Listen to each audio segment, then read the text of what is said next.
Hello and welcome to today's very special episode of the Smart Divorce podcast. We have had a lot of interest in our previous episodes where we've discussed divorce and narcissism. And we are very delighted to be joined today by Ilaria Petrucci. My accent is nowhere near as beautiful as Ilaria, so I'm sure she'll say that properly for you in a few minutes. But Ilaria is a trauma coach and mountain guide who helps women heal from the lasting effects of narcissistic relationships. Drawing from her own personal journey of breaking free and rebuilding her life, she now guides others to reconnect with themselves through nature, hiking, and somatic healing. Ilaria is here to share her story and her journey on what it truly means to heal after narcissistic love. I found Ilaria through randomly a friend of mine who organised guided outdoor adventures and was absolutely drawn to the work that she does with people who are healing from narcissistic abuse. So I reached out to Ilaria and asked and grovelled to her to come on the podcast and share her experiences and how she helps women so that you can benefit from this as well. And she'll also tell you how you can get hold of her. Welcome, Ilaria. Thank you so much for agreeing to come along onto the podcast. Thank you so much for having me. It's really exciting to be here and to have the opportunity to connect with you and whoever is listening. Absolutely. So tell us why you are so passionate, because I feel your passion every time I speak to you, but why you're so passionate about helping people to heal from narcissistic abuse in relationships. Well, my own story comes into play straight away because obviously I come from experience. I have been in a narcissistic, emotionally abusive relationship for about 4 years, which ended now in 2023, so almost 3 years ago. And just from my experience navigating that journey, that pain, and then ultimately facing my own dynamics, which is the path that led me to actually come out of it and start my healing journey towards rebuilding myself and my own strength and my own inner, finding again my inner joy and what I want to do with my life. Having lost myself in the relationship for so long, I know how, number one, how isolating the experience can be. And even though you might have friends around that try to understand, it doesn't always kind of work that way. And it certainly didn't really work for me with the people I had around at the time, which can be even more isolating, with people not understanding what you're going through, dismissing your experience, and just thinking that you can just leave, which is a very common things to hear. Why don't you just leave? Why don't you just leave? Which, I mean, don't get me wrong, it makes perfect sense logically, but it doesn't quite work that way. So I remember as I, quite into my healing journey, I started sharing my story on Instagram, and the response that I had from both men and women, to be fair, it was completely overwhelming in the best possible way. And I thought, okay, maybe I can contribute to this, and there is something that I can do and use my experience and all that I've been through in a positive way to kind of give back and help, kind of like be the person that I wish I had when I was going. It sounds a bit cliche, but that's exactly kind of like what it is. And so I started with continuing sharing my story, and then one day I thought, oh, I can maybe create, being I was training to become a mountain guide at the time. I thought I can create something, maybe a monthly walk that women can come to connect with each other and create like a safe place where women can feel understood regardless of what stage they're at in this, in this journey. And so I think it was 27th of April, it was a year, the April just gone, so 2024, I started my Healing Through Hiking. which is a monthly walk that we do. Is completely free, and we do it in Macclesfield Forest, which is in the Peak District. And it's like a 4 hours walk. We just very simply meet, connect, walk. We spend some time in the forest, just in the silence, and then we stop for coffee and cake at the end. And it has been incredible. Like, so many women have connected with each other, they've connected with me, and it's just like really beautiful to see people finding so much benefit from something so simple, which is just being understood and being around people that get it. Yeah, absolutely. Crikey, so many questions already on the things that you've said.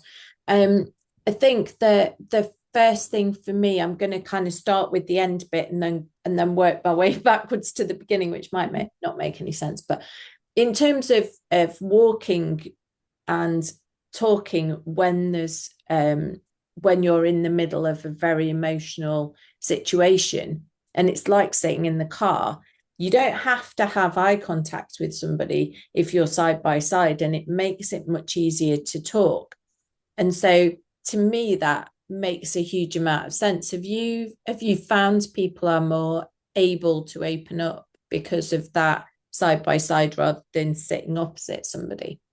I have heard that, and interestingly, recently somebody has said that it would be nice to do something where they can sit in front of each other so that they can connect more, which made me think about how, like, the opposite is also true, that maybe when you don't know somebody very well, it is easier to share because there isn't that eye contact. But also, I think the fact of being outdoors, having that space around you, being in an environment that is neutral and not judgmental, it just validates your experience, I think, and it allows you to just be yourself without feeling judged.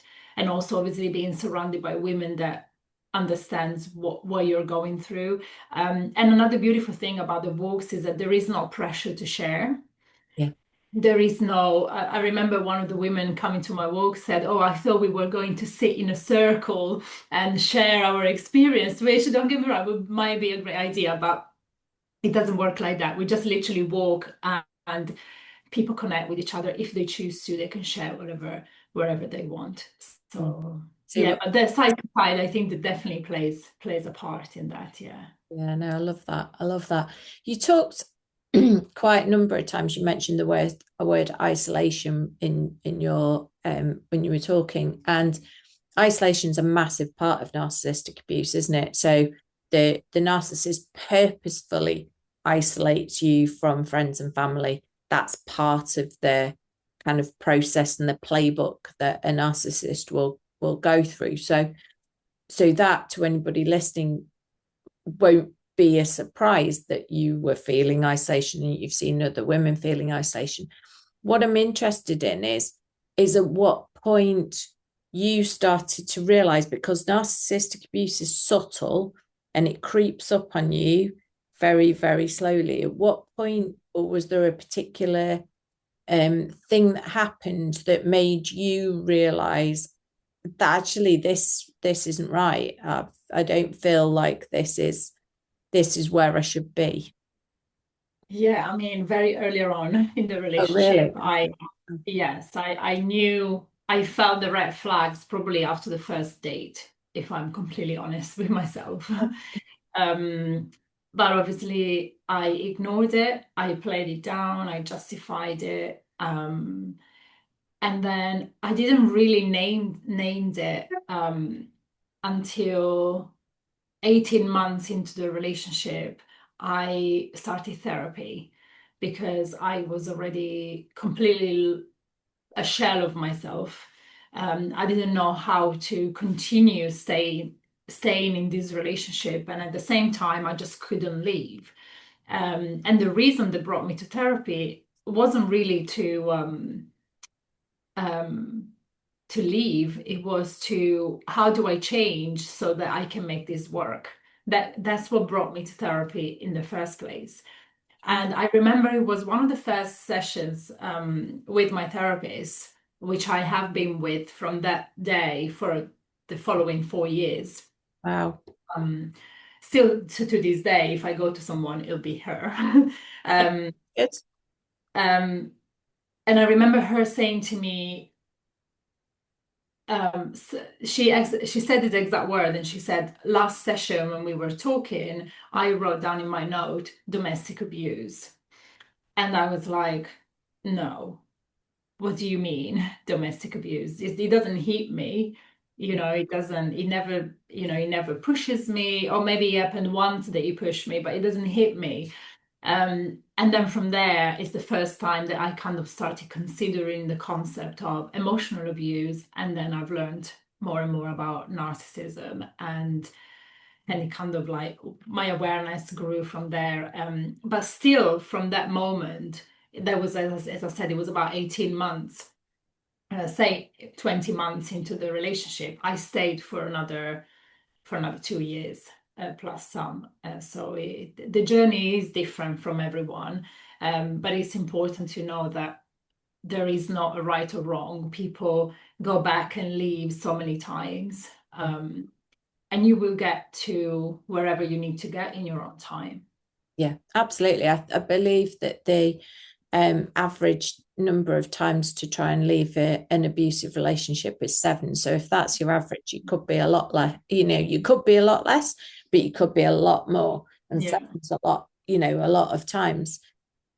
And please do stop me if I'm asking you things that you don't want to answer. But when you decided that you needed to leave this relationship, did you formulate a plan? Did you go about it? I know I've talked to people who get things out of the house in a sort of slow way when their partner's away, and then when they're leaving, they kind of, it can be less of a big deal. They don't need to take a truckload with them. Their papers have gone, their passport's gone, Yeah. it's stored somewhere safe and so on. And they have a structured plan that quite often they have come to using their local domestic abuse services. Was it like that for you, and did you try and leave a number of times? I did try and leave a number of times, 3 times in total. I think it's definitely a good idea to have a plan. And as we said, every situation is different. In my case, the first time around, I was living with him in his house. So I moved out, and I moved out only about 10 minutes away from him, where the idea was that we would continue trying to be together. And then after that, we ironically moved in together to try and make it work. But we were renting at the time, and that didn't last very long. So he then moved back out into where he was living before. And then the third time, he again moved back in. But at that point, I was always like, although I didn't own the house, I was the owner, the main payer. How do you want to say it? So it was just a matter of he left and went back to his house, his mom's house, where he lived. So yeah. So I would say it didn't really take me a lot of planning in that sense, like it would maybe somebody else in a different situation. Of course. Yeah. Of course. And did he leave relatively willingly the third time? Every single time was a little bit different, but how I always kind of perceive it in my mind, and when I tell people, I do always feel like he was always very still in their relationship, and I just imagine it like as in like me around it, running around him, trying to do everything I possibly could to make it work. Like we lived together the first time, it was his place where his mom lived.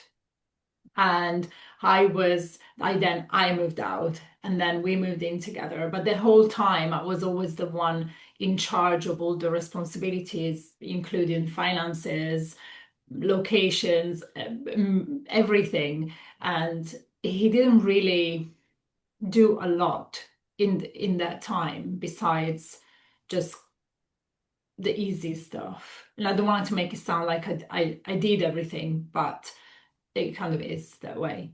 Yeah. So yes, he did live willingly. Yeah, I can't. That's good. Yeah, yeah. And in your recovery, can you tell me a little bit about how you began the process of recovery? What you were obviously having therapy, and your therapist sounds amazing. I probably need to get her details for Yeah. for other clients. But how did you once he'd moved out for the last time, and it was you'd kind of drawn a line in the sand, and you knew it was over? How did you begin the process of recovery? What sort of things did you do? So the thing that kind of threw me into my recovery and my healing was taking responsibility for my part and actually looking at, I'm not a victim here. I am, at some level, somehow, for some reasons, choosing to stay in this situation. I am somehow there is a part of me that calls this love. There is a part of me that tolerates this and accepts to be treated this way.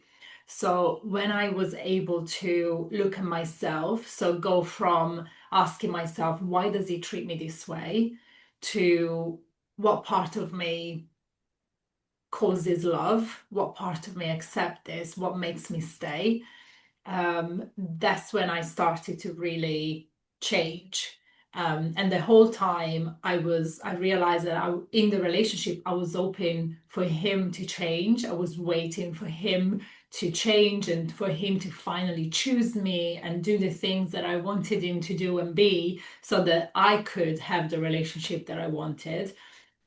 When actually, the whole time, I was the one that needed to change. I was the one that needed to look at myself and my own dynamics and my own choices that I was making, my own childhood, my own definition of love and safety, all of that stuff. And when I did that, that's what allowed me to move forward and change. Okay, so you're, just so as I can be 100% clear and make and understand what you're saying, you're not blaming yourself for his behavior, but you're taking responsibility for staying and Yeah, of course. allowing that relationship. Yeah, it's Okay. not about, it's not about blaming, blaming them. It's about seeing reality for what it is, rather than sticking around somewhere hoping that people will change. People show you exactly who they are by the way they behave.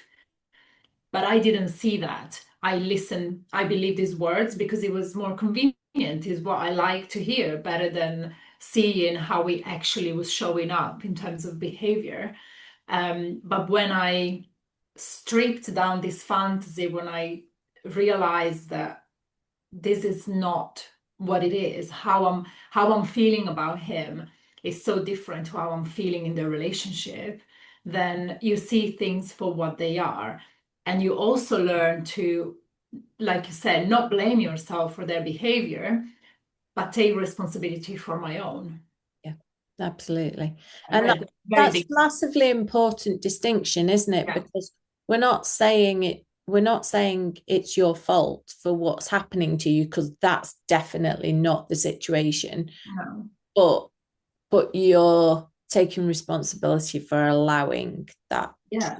for yourself. And we're also not saying it's easy to leave either, because we know that ending that, like changing that dynamic in your head and ending a relationship which has crept up on you, because we know they're subtle and devious. That's the whole playbook in a narcissistic relationship, is that they're devious, and they work by creeping up, and there's a very distinctive playbook that is gone through, and they do select a particular character type who is kind, who's empathetic, who's open and willing to make changes. You said yourself from the beginning, you were going to therapy from really early on to change yourself in the relationship, to make presumably to make him happy. But that's what makes us the perfect match, isn't it? With an Really? art, with an For artist. him. Yeah, exactly. Like perfect match, obviously, like this. Yeah, But it takes somebody who has codependency and people pleasing dynamics that needs to give in order to be okay with themselves.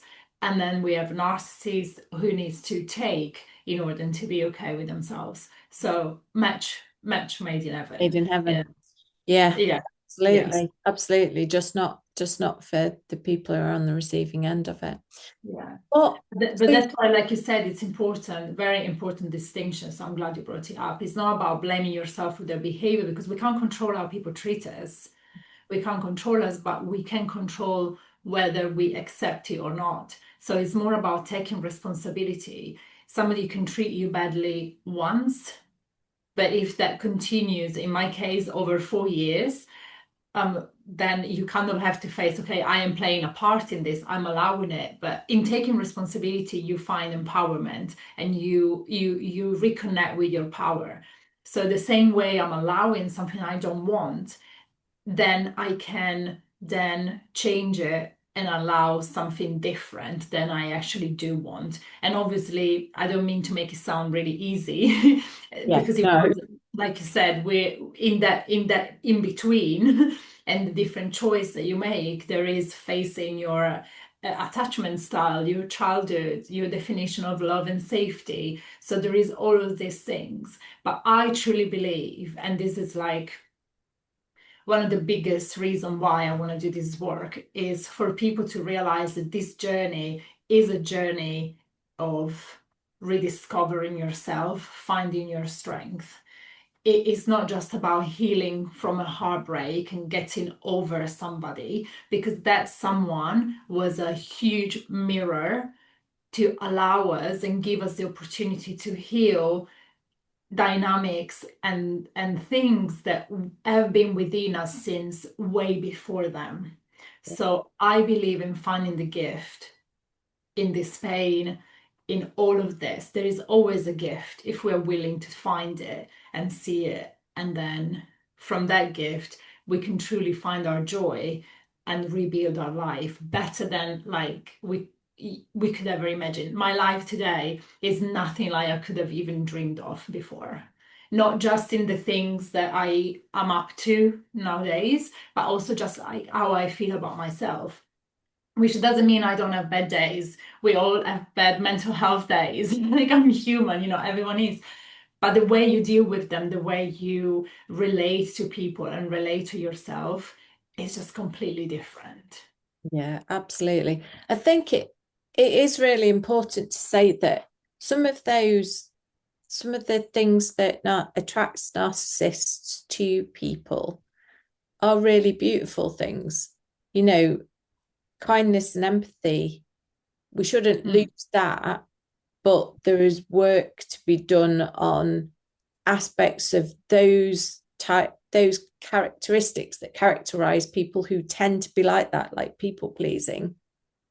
Those are Yes. things that need to be worked on, and to not drop everything about who you are, not start being a villain when you've been a really beautiful person, but to make them work better for you and please yourself rather than Yeah. going outside.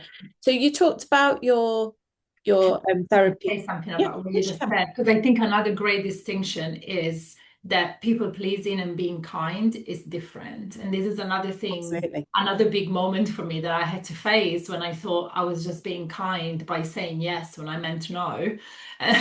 Actually, I wasn't. And that's when you start looking at your dynamics. The reason why I am saying yes when I mean no, and therefore losing myself in that process, because this is how we lose ourselves. A lot of people talk about I've lost myself in the relationship. So how do we do that? We did that by betraying ourselves, so our authenticity, and choosing attachment over authenticity. This is how we lose ourselves. And then that's where the people pleasing come in. I don't say yes when I want to say no because I'm kind. I'm saying yes when I want to say no, because if I was to say no, then what? Like, what do I have to be with? And whatever discomfort is there in saying no, this is what I'm avoiding within myself in the process of saying yes. So that's people pleasing, and that's a huge part that needs to be looked at. Being kind would mean kindly saying, no, I am not Yes. available. Can we look at another date? Or this doesn't work for me. That's being kind, because you are being honest with yourself and with the person you're dealing with. So that was another huge thing that I had to look within myself.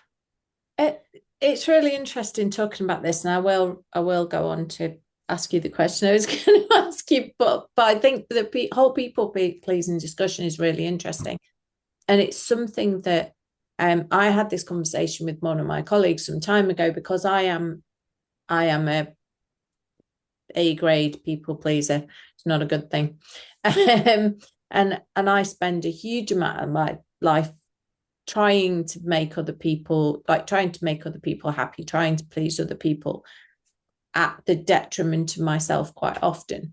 Mm-hmm. And what my colleague said to me was, why don't you try and think about, instead of short-term people pleasing, think about long-term people pleasing?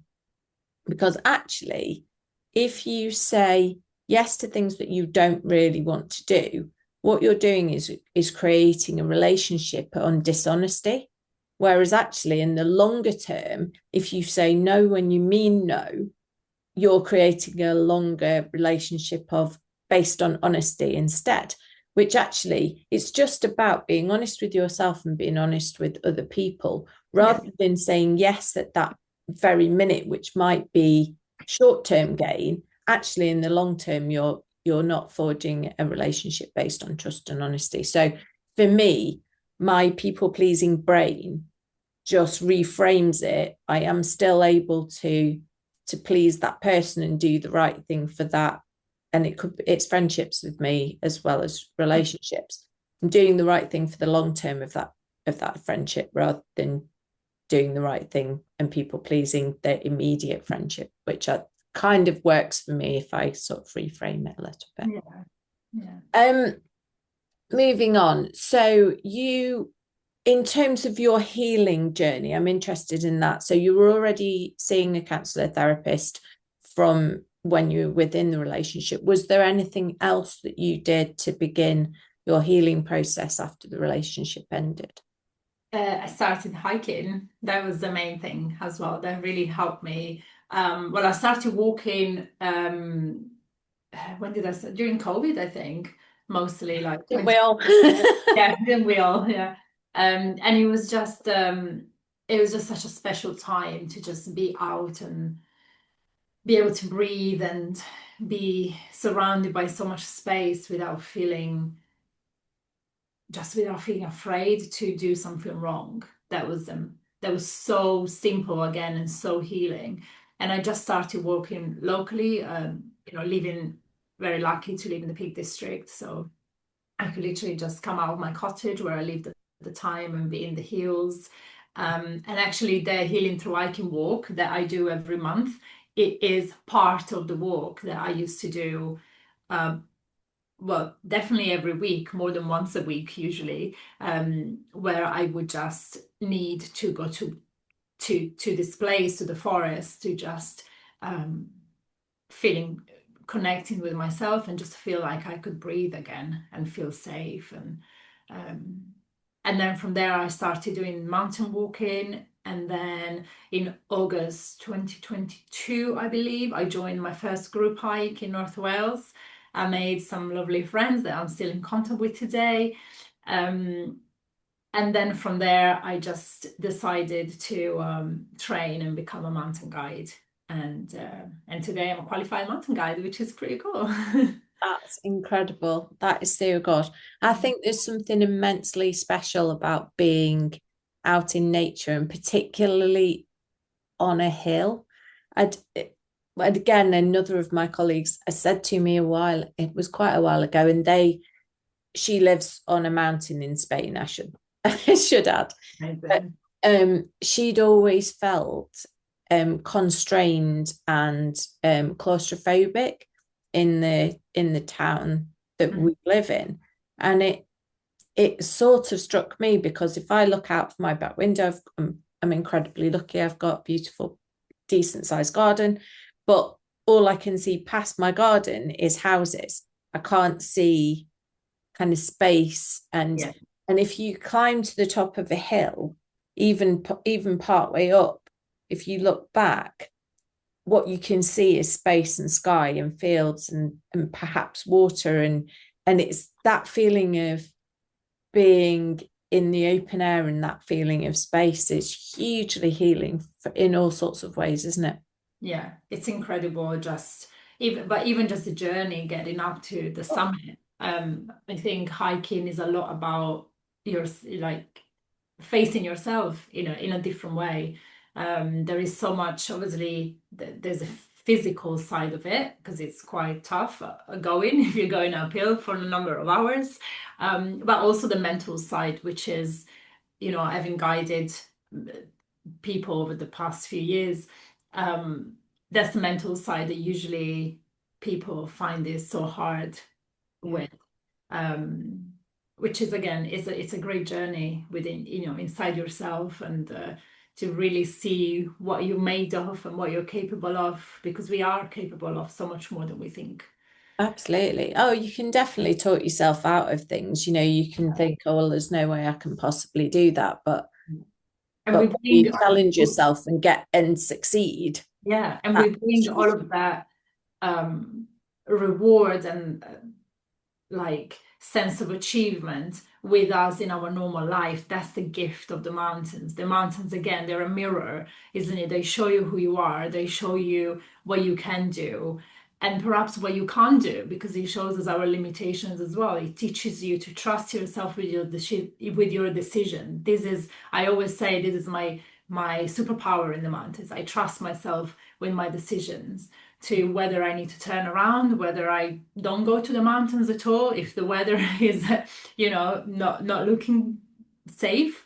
And you bring all of that lessons, all of that learning into your own life. And then you find yourself, if I didn't think I could do it, but I can do it, maybe I could do this too.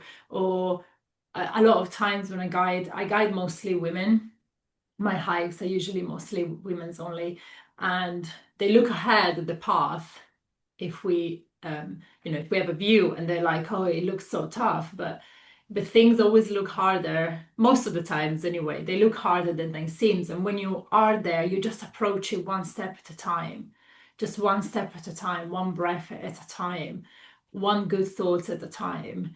And then they get to the summit, and the best thing at the beginning, I used to feel like they look at you like, I did it.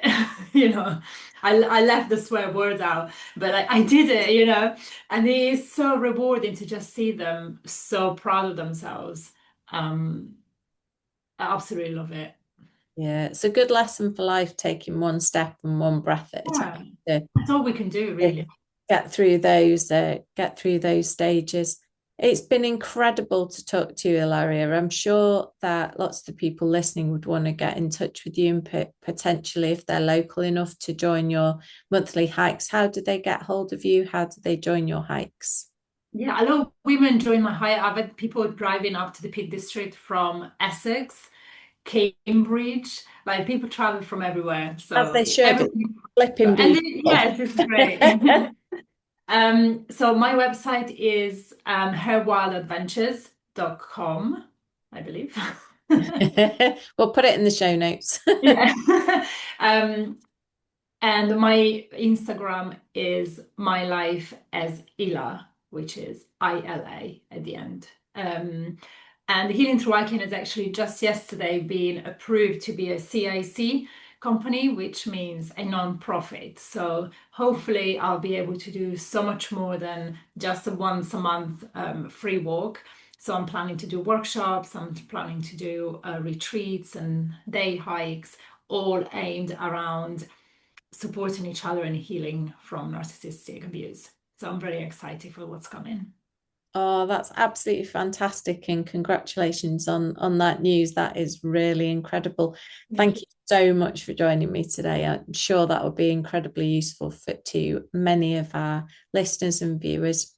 And thank you for joining me today. It's been lovely to have your company. If you've enjoyed our conversation, please do give us a 5-star review, because it does help us to get the message out to more people. Many thanks, and we'll see you soon.